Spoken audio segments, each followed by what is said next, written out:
Hindi. Ang daming pinagsamahan, dami nila pinagsamahan the whole day long or the whole year round.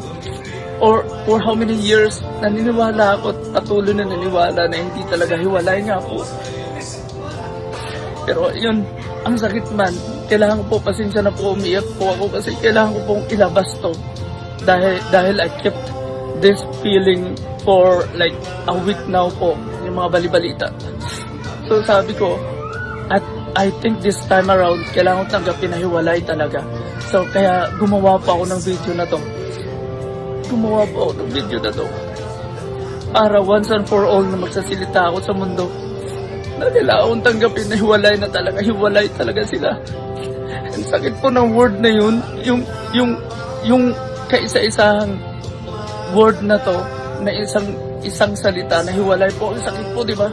Ang sakit po tanggapin na yung hiwalay na to, it defines everything.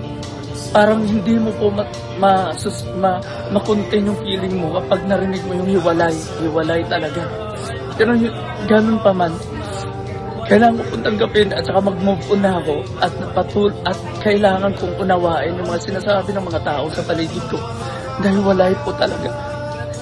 Pero ang sakit po. Kaya po ready na po ako kahit masakit po.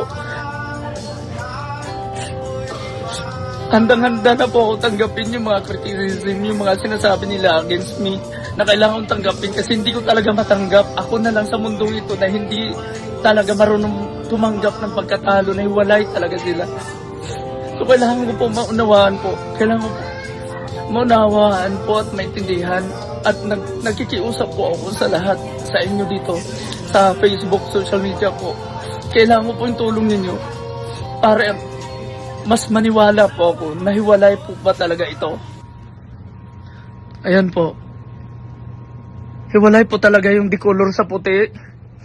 Kasi po the whole time, like sa buong buhay ko po, hindi ko po lubos manawari.